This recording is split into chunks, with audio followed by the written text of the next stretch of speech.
Woo-hoo! How about them Cowboys, baby?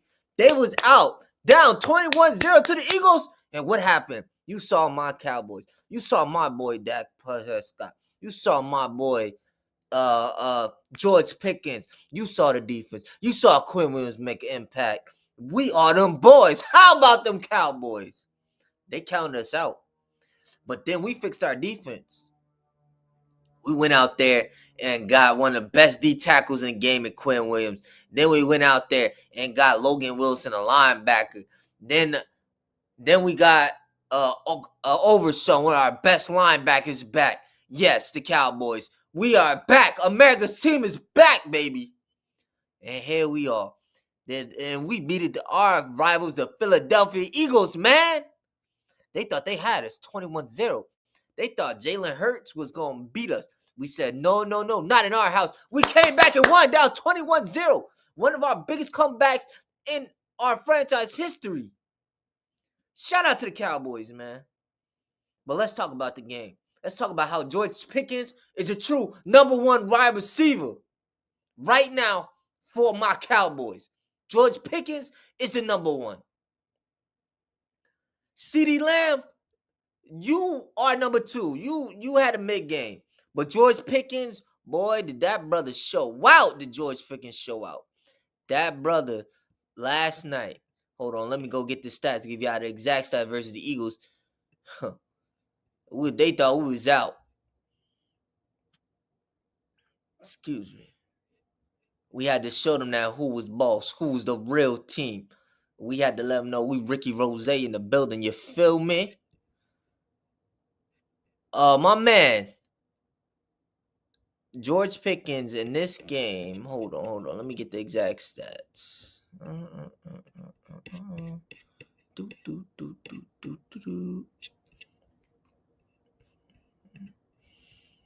George Pickens, true number one. Yeah. Shout out to the Steelers, man, for just giving away George Pickens for a little bit of none. George Pickens had... No, that's not it. That's the wrong game.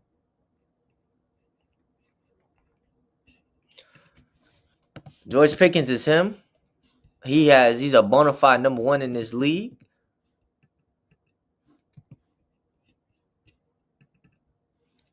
Shout out to the Steelers for letting him go for nothing. But yeah, shout out to them Cowboys, man. The Cowboys is them. We here. I think the Cowboys are going to make the playoffs. Now my computer wants to start glitching. Now I can't type nothing. Okay. Shout out to my computer for act like it doesn't know what it wants to do today. Now I can't do what I need to do because my computer wants to act up.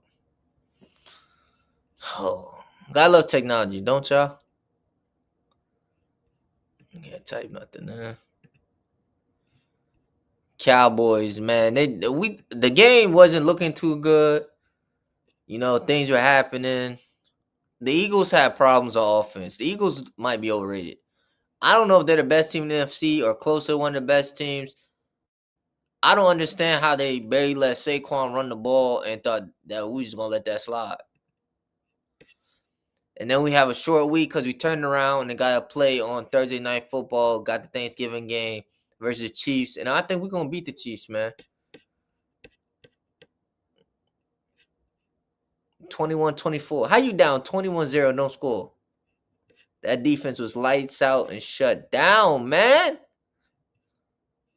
Saquon only having 10 carries for 22 yards is very scary. I don't understand how that works. George Pickens, a $146, 1 touchdown, 9 receptions, 9 targets. Longest was 43 yards, 29 yards. CeeDee Lamb had 4 for 75. If I'm the Cowboys, I'm throwing the bag at CeeDee Lamb. We need to throw the bag at CeeDee Lamb. Because CeeDee Lamb, we need to throw the bag out at him. You understand what I'm saying? Shout out to CeeDee Lamb.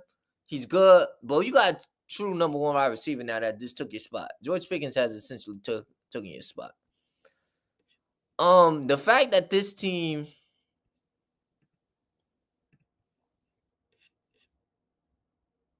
did allowed us to come back 21-0 is insane. That's like some nasty work right there. I ain't gonna lie to you. Be down 21-0 and you let us come back. Nasty work. Nasty work.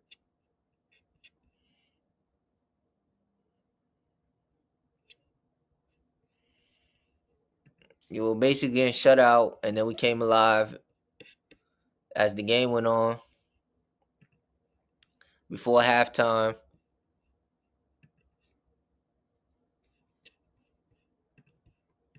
Yeah. Shout out to the Cowboys, man. They did what they needed to do, how they needed to do it. The first half, the Cowboys didn't look too good. By the way, these Eagles had a 85% chance of winning. They had an 85% chance of winning. Cowboys were getting shut out. We were getting shut out the majority of the game. And then Dak Prescott said, you know what? I got y'all. I'm put y'all on my back. You understand what I'm saying? Dak showed out. He did what he needed to do. Did everything right.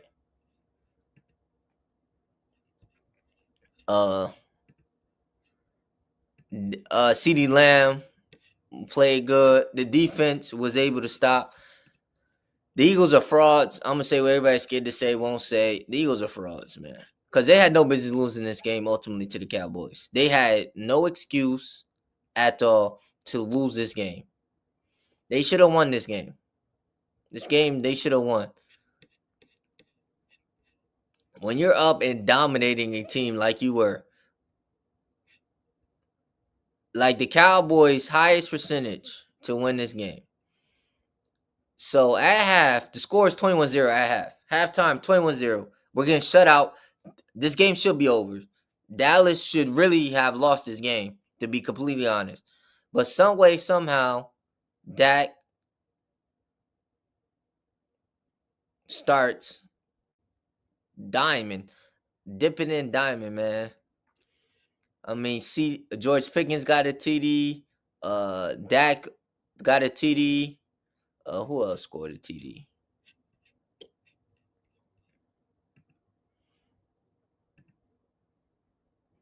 So beginning of fourth quarter, right? The score is 21-14. According to the percentage to win, the Eagles had an 86% chance to win this game. Dallas only had a 14% chance to win this game.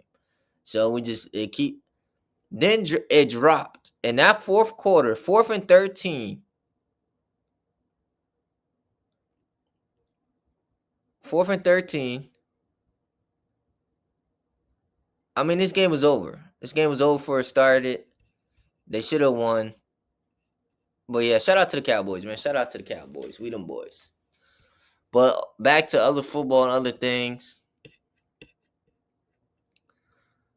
This was a good game to watch. If you look at the drives from the fourth quarter, was very interesting. Dak converted. Excuse me. Dak converted.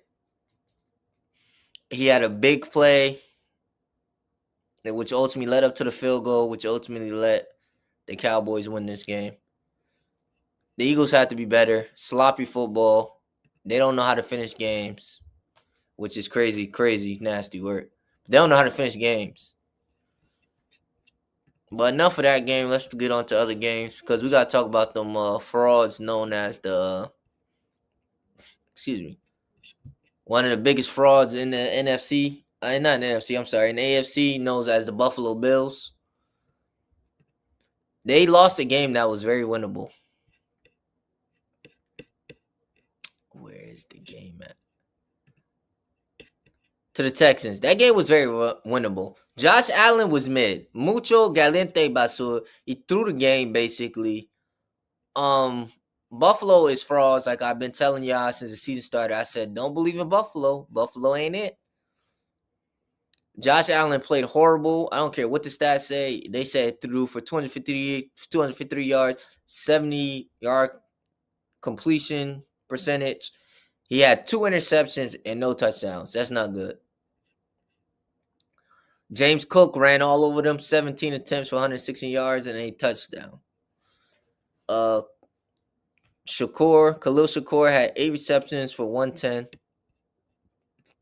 The Texans might have the two best edge rushers in all of football. They might have the 2 best edge rushers in all of football. When you have Darnell Hunter on one end, then you got to worry about Will Anderson on the other end. I don't know how do you stop that.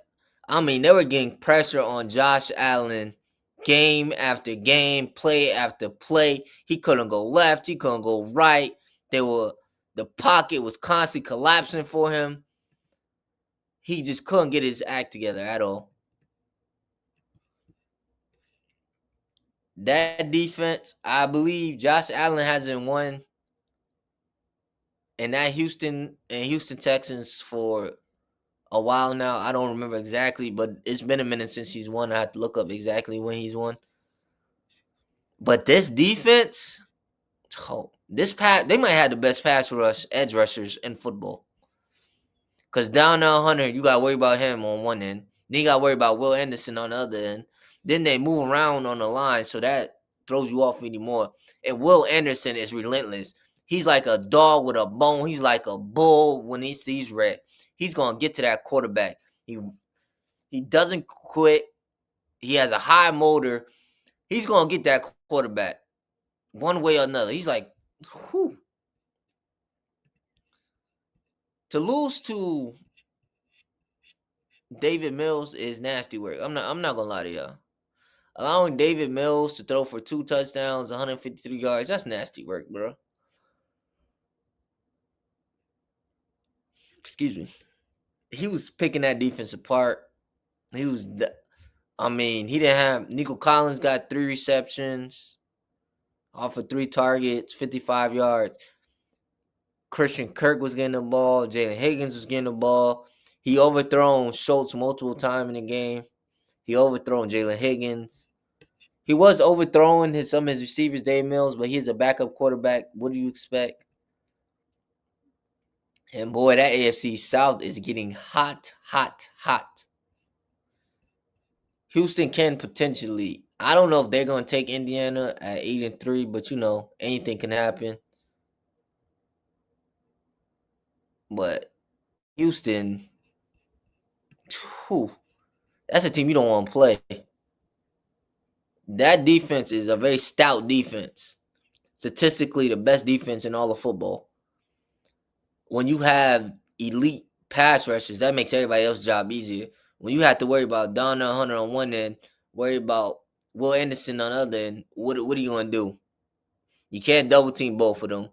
And because that pass rush generates so much pressure, that makes the linebacker's job easier. It makes the secondary job easier because now they can cover their assignments easier because of that pass rush. Now the quarterback is running out the pocket. He's going to make inaccurate throws, as you saw with Josh Allen. He's going to be scared to throw the ball, scared to run the ball, not going to know which way to go. It just disrupts everything, throws everything off. So your best bet to beat this pass rush is quick passes, running slants, curl routes, just quick. You just try and get the ball out your quarterback's hands as quick as you can. Don't let that pass rush settle. You want to be able to run the ball too.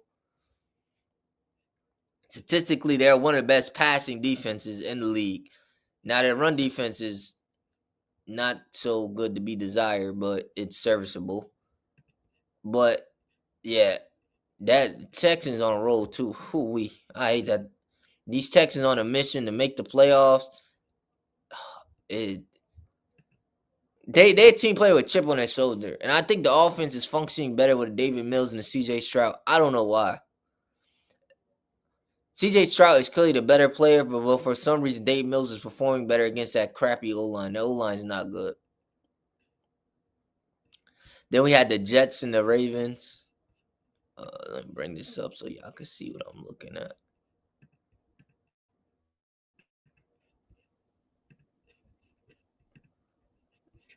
Add this to the screen. You had the Jets and the Ravens 10-23. I mean, yeah. The Jets are mucho caliente basura. Ain't much to say there. If you play fantasy, if you haven't picked already, I will pick up Jonathan Michi.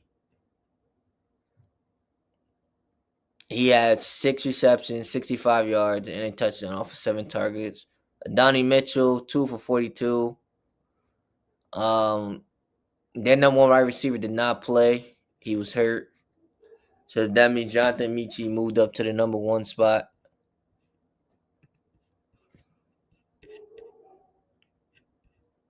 Excuse me. The Jets are mid. I mean, we all know they traded away their whole defense. What do you expect them to do? They traded away their 2 best players on, you can argue, on both sides of the ball. Steelers and Bears, this was a good game. Ultimately, Caleb Williams got the job done. He did what needed to be done. Mason Rudolph played better than I expect him to. But, man, 239 yards, 3 touchdowns. Against that defense, DJ Moore had 2 touchdowns. Loveland had a touchdown. On Dunes, however you say that brother's name is, he had 53 off of 3 receptions. I mean, Caleb Williams and the Bears is on fire, even though I don't think this team is that good. They have one of the worst point differentials in the league. Patriots edge out the Bengals. It was sloppy football by the Patriots. Drake May took him a while to get his things in order. He did not look good in that first half. The Patriots, they need a lot of things. When you're at the goal line getting stopped, all 3 plays, you're at the 1-yard line, that's bad. For you not to be able to get the ball in, that's bad. They need a pass rush desperately. The Patriots need a pass rush. The O-line still needs to get fixed up. Unfortunately, Will Campbell goes down. He's probably going to be out for the rest of the season. He probably, hopefully, come back playoffs. That's a big blow to the team. That's your left tackle that protects Drake May blindside. One of your best linemen. Potentially, he looks like he's on track to be one of the best linemen in all of football. And then injury. But yeah, the Patriots barely edge out the Bengals. The Lions were in a dogfight with the Giants for that first half. First 3 quarters, they're in a dogfight with them. Then the 4th quarter came and Jameis Winston thing. He turned over the ball, taking sacks. He just did not look good. That 4th quarter, last stretch, well, under 5 minutes ago, it did not go the Giants' way. Vikings, Packers, JJ McCarthy is mucho galante basura. Now, we all know Just Jefferson has played with some bad quarterbacks. But playing with JJ McCarthy, somehow he makes Justin Jefferson look like one of the worst wide receivers in football. JJ McCarthy is not NFL ready at all. He struggles to read NFL defenses. He struggles to see where the blitz is coming. He has bad anticipation. Looks like he got 2 left feet. Doesn't keep his eyes down the field. He just looks abysmal. He does not look good at all. If you're the Vikings, I don't know what you do with McCarthy. Because you invested so high on this, basically a project of a quarterback. When he was in Michigan with Harbaugh, they did not throw the ball a lot. And I think that hindered his development a lot. I think he needed to sit on the bench and develop that way. He needed to take the Jordan Love route, the way that the Packers develop quarterbacks. You make them sit on the bench, and when they're ready, you start them. He looks abysmal. He looks bad. I don't think he should play for the rest of the year, but you have no choice but to play him. He's a high quarterback. You draft a lot of capital in him. Hopefully, he'll be better his second season, but he does not look good this season. This is not a good season. Colts, Chiefs. Of course, the Colts were controlling this game. Then Patrick Mahomes came live in the fourth quarter like he usually does and beat them in overtime. Seattle's Titans, JSN, Jackson Smith, and Jigba is the best wide receiver all in football this season. He's clearly the best receiver in football. It's not close. It's not a conversation. The man in every game, I believe he has gone over 100 yards. He's on pace to be the first 2,000-yard wide receiver. Like, this man just can't be guarded. He can't be stopped. He's constantly dropping. This is normal for him. Over 100 yards is normal for him at this point. I don't know how many yards he's averaging this season, but the brother can't be guarded, obviously.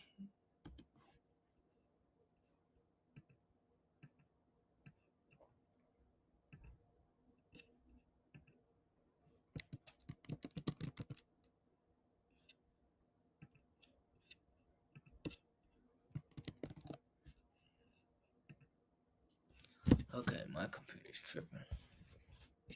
Yeah, the brother can't be guarded, obviously. He is averaging, let's see. Let's look at stats real quick.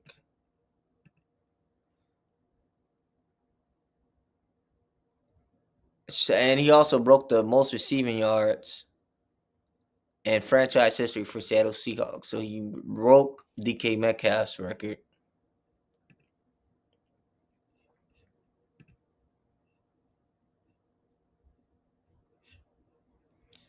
JSN has the most yards in football with 1,300 yards, 1,313. He has 7 TDs. He has 21 catches of 20-plus yards, 8 catches of 40-plus yards. 63 is his longest, 57 first down. This man is not. Is JSN human? Does anybody know if he's human or not? Like, these are crazy numbers he's putting up this season. Ohio State is wide receiver U, and I don't think it's close right now. For him to average what he's averaging. So out of the 12 games he played, only 1, 2, 3. Only 3 games he has under 100 yards. Week 10 versus Cardinals, he had 93. Week 4 versus the Cardinals, he had 79. And versus the Saints, he had 96. This game is his most receptions that he had in a most yards he had in a game this season. Last week versus the Rams, he had the most receptions he had this season with 9. This man is just unguardable. He's averaging 20.9 per catch. Oh no, that was versus the Titans. This season he is averaging 16.4 per catch. This is the most touchdowns he had this season. This is the 63 yards is the longest he had this season. It's the most yards he had this season. And we're only 11 games in. Well, 12 games in. Yeah, Jason is the best in football. Shout out to the 5 people that's in live right now. Jason is the best wide receiver all in football. It's not close. He's on pace to have a 2,000-yard season, which would be the first in NFL history.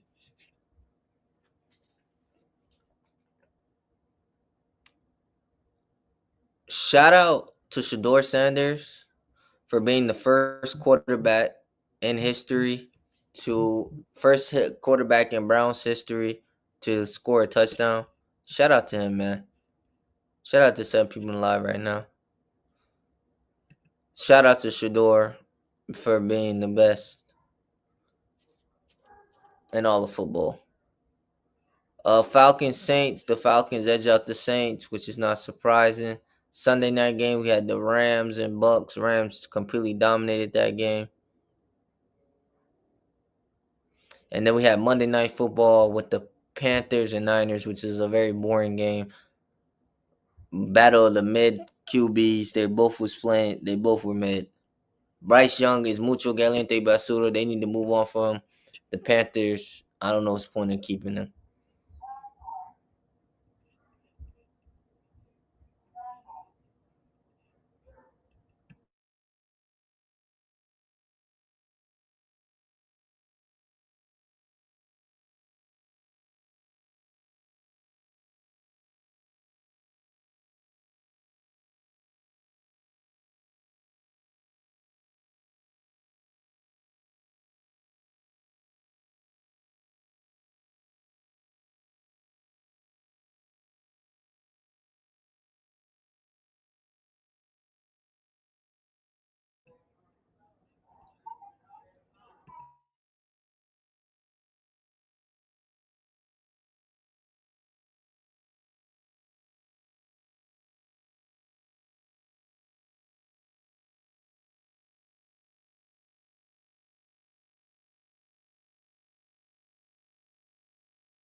Let's go look at week 13 and my predictions. We got a battle in the what is that? The NFC North between the Packers and Lions. I'm gonna take the Packers in that game. Chiefs Cowboys. I'm taking. Oh, we them boys. I'm taking them gladly. Bengals Ravens. Taking the Ravens. And we got 3 games of 3. Yeah. Then on Friday we got the Bears and the Eagles. That's gonna be a good game. I'm taking the Eagles on that one. Then Sunday we got Rams and Panthers. I am taking the Rams. 49ers and Browns. I'm gonna take the upset. I'm gonna take the Browns in that one. 49ers are very banged up on defensively. Yeah, give me them. Texans Colt division game. Give me the Colts. That's the AFC South. Yeah. I'm taking the Colts. Saints, Dolphins. Give me the Dolphins. Falcons, Jets. Give me the Falcons. Cardinals, Bucks. Give me the Bucks. Jaguars, Titans. Division game. Give me the Jags. Then Sunday, November 30th. Give me the Seahawks. Raiders, Chargers. Another division game. Give me the Chargers, obviously. Bills, Steelers. Give me the Steelers.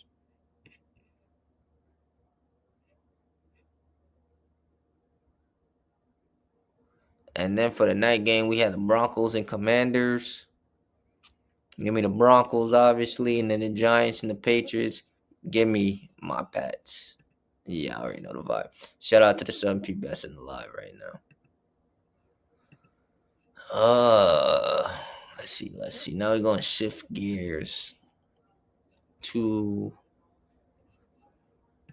a little WNBA talk.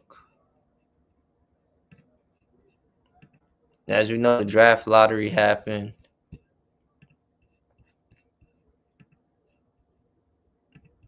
Let me share screen. Shout out to the Dallas Wings for getting the number 1 overall pick again. So they're getting back-to-back number 1 overall picks. We got the Lennox number 2. I can't believe this guy really traded away that pick.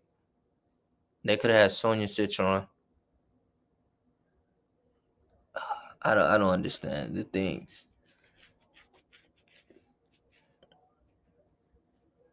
So the Lennox get the number 2 pick. Storm get the 3 from the Drew Lloyd trade.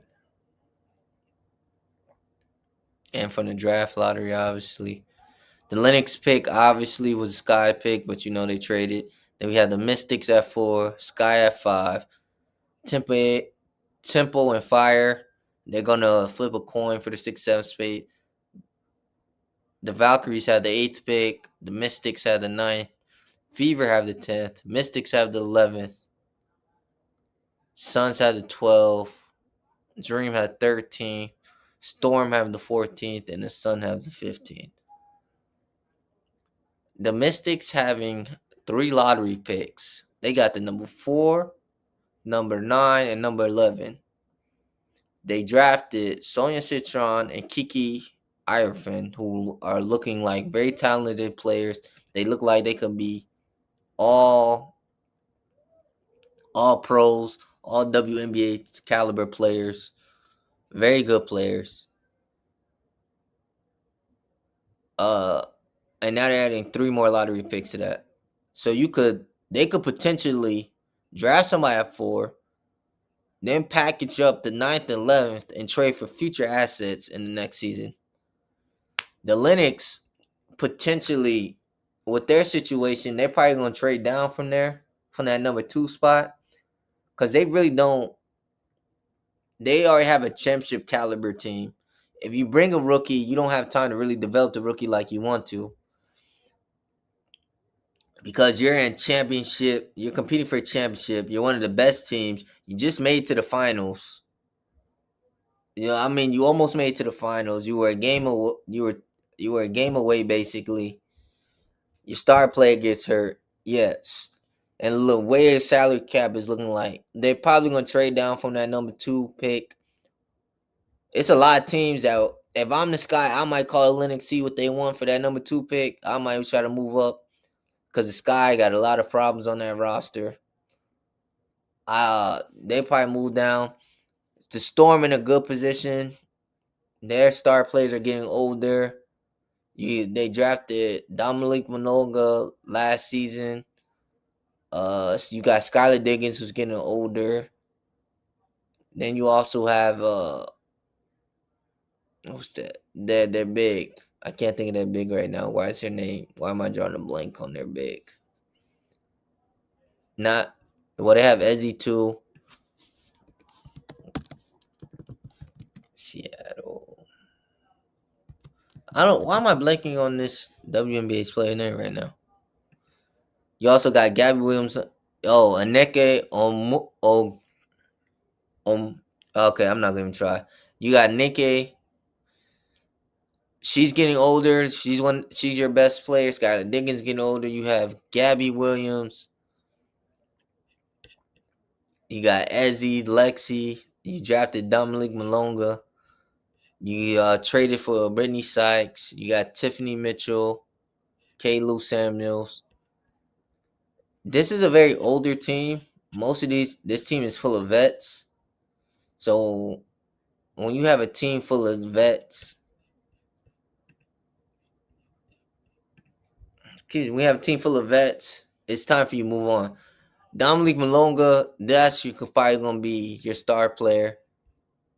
You fire your head coach, you're getting a new head coach. They're gonna run their system, whatever system they run. That's up to you whether you want to run it or not. You get a whole new system. I like this spot at number 3. There's a lot of quality picks, especially at number 3. You can do a lot of things at number 3. The Sky need everything. I don't know what they don't need. This organization doesn't know what it's doing. In some way, somehow, they're gonna mess up this number 5 pick. I already know it. I already feel it. Chicago sports don't know what they're doing. The Bulls are starting to get it together. The Bears starting to get it together. Maybe the Sky can get it together. I don't know. But yeah. Me personally, if I'm the Wings and I'm on the clock, I'm a big believer of, you just got Paige Beckers, right? You got Paige Beckers. Excuse me. You got Paige Beckers. Who else is on your team? You got Paige. Enrique needs to be traded. You need to trade her. I don't care. Nobody says she needs to be traded expeditiously. Let me see who's on this roster.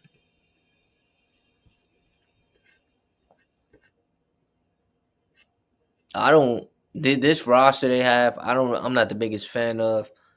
JJ Corley, I think she had a good rookie year. She showed that she could be a great defender. Isaiah James, she would look like a great guard. Louisa Louise, I don't know how to say her last name. I ain't gonna try to say it. She's a rookie. She looked like she was gonna be a good big for the Wings. Maddie Seacrest looked like she took a big jump from her first year to her rookie year to her second year in the league. Lee Rule, she looked serviceable. This team is just outside of Paige. I don't know what you do with this roster. I really don't.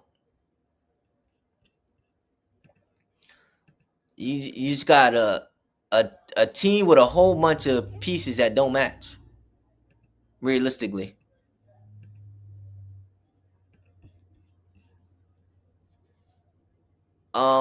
statistically, this is one of the worst teams in the league. They couldn't rebound. They couldn't defend. They could barely shoot. They couldn't shoot the 3 ball. I have never seen Enrique's fall off needs to be studied. Because last season when Paige wasn't there, she looked good. She was efficient. She was scoring. She looked comfortable. They draft Paige Beckers, and some way, somehow, she falls off a cliff. She just starts getting worse. I never seen this before. You need help. They went to go get you help. They brought in another elite guard for you to play off of. So you don't have to be the point guard. You don't have to be the primary playmaker. You could just worry about scoring, and you can't even do that, right? You're being inefficient. You're taking bad shots, forced shots, ball chucking.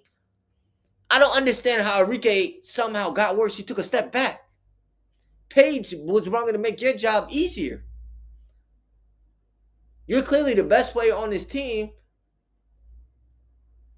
but you don't know how to adjust playing the off-ball guard. If I'm the Wings, listen, Enrique, I'm trading you. I'm trying to see. I'm getting on the phone, trying to see can I give another lottery pick for you. I'm trying to see what I do. Because this team, the pieces just don't fit. And when you have a player like Paige Beckers, a star who's clearly going to look like a top 5 player, one of the best players, carry your team in all aspects, being the best night in and night out, yeah. You got to do what you got to do. Shout out to 9 people in the live, by the way. Appreciate y'all tapping in with your boy. And I believe, now everybody keeps saying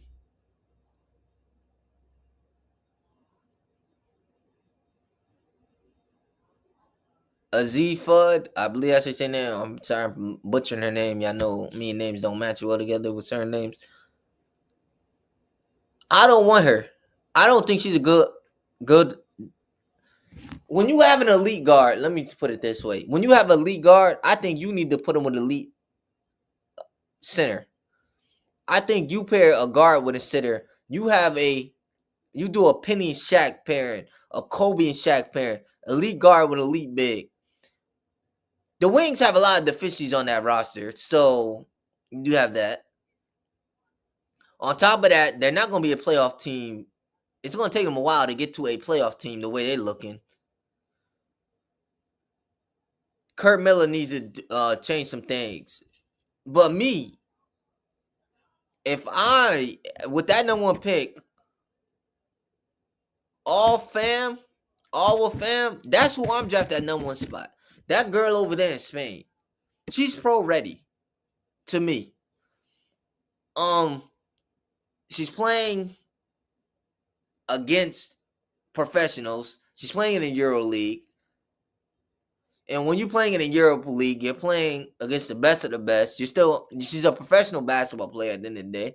She doesn't have that much basketball mileage. She's 19 turning 20 soon. I believe she's like 19 years old. How old is she? Yeah, she's 19. She turns 20 in June.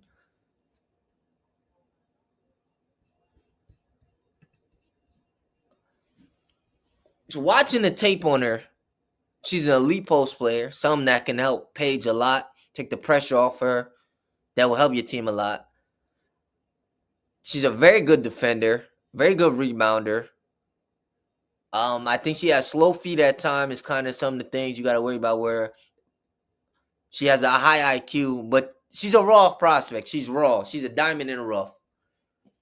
And it's going to take you a while to get to where you need to go. I think she can be a better version of Aaliyah Boston. If I had to put a comparison there, I think she could be a better version of Aaliyah Boston. She can pass, she can shoot, she can defend, she can do a lot of things. Is there weakness in the game? Yes. No player is 100% perfect. She can even stretch out and shoot 3-ball from time to time. But when you have Paige Beckers, you go bring along this raw prospect, develop with Paige. I mean, she has a lot of time to develop. Her potential, I think she has the highest potential out of anybody in this draft. I think her potential is a top 5 player in the league and the best big in the league. I think that's her potential easily. But I think she can help out this wings and a lot of deficits that they do have. She can help in the defending, the rebounding. Another scoring option, a low post scoring option. Now, a lot of people want to say Lauren Betts. I think the girl, all fam, I think she could be better than her. I think she can be the best player in this draft, is the best player in this draft. I think she has the highest potential, the highest ceiling, and I think she has the highest floor also. And out of all the prospects, she has the least basketball mileage. Out of all of them, she has the least basketball mileage. A lot of people were saying Lauren Betts. The only problem I have with her, injury prone. I don't like players that are injury prone in college. It's giving me Greg Oden vibes all over again, and I don't like them vibes. I think you take the big. I think taking a big fixes most of your problems. I don't believe you should go with another guard. I think you go draft fam. You go draft all fam. Try to trade Enrique. Try to get into the top 10 again. Try to see what you could do. Move some pieces around. See what you could do. And I would try to get another lottery pick. I ain't gonna lie to you. If I'm the Wings, I might call Linux and see, can we strike a deal with them? Take their pick off their hands. I would go see if I could trade them Enrique. They championship caliber team. You get them another shooter, another floor spacer for them. You get them a secondary ball handler and playmaker for them. Now, I'll call the Linux and see. Hey, you want Enrique off your hands? I gotta make me a trade. And then that's what I would realistically do. Try to trade away a future asset. Maybe a next year draft pick, a 2027 first round draft pick, trade that away. And try to see if you can take their pick. But yeah, I think you should take off on personally. That's who I believe the Wings should take at that number 1 spot. Like I said, JSN single season high receiving yards record is only week 12. He already passed DK Metcalf 1,303 yard mark. Unreal. And this is only week 12, which is crazy.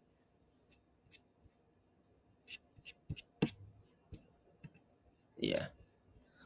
But shout out to everybody who showed up to the live stream, showed up to the show. Shout out to the 10 people that's in here right now. You know where to find me at Yellow Vibes. You can find me on YouTube at Chris Shot Universe. Make sure you hit that sub button. Only takes 15 seconds out your day, maybe 20. You can find me on Instagram, Chris Shot underscore Talk Sports. And you can find me on TikTok at Chris Shot Josh. There might be a special live stream on Friday. Yeah. I think Friday I'm gonna do another live stream. We're gonna talk about strictly NBA that live stream. We're gonna talk about everything basketball. because I have some things that need to be said, some hot takes. One hot take I will leave you guys before I sign off. Franz Wagner is the best player on the Magic. It is not Paulo Banchero. Y'all been fooled. But yeah. Y'all know if y'all want to come on the show, talk sports with me, debate. If you think one of my opinions is stupid, not wise, or just flat out wrong, y'all know where to find me. Make sure you follow me on TikTok at Crazy Shot Josh. Y'all know to find me. I'm active on Twitter. I do follow back. I talk everything. WNBA, NBA,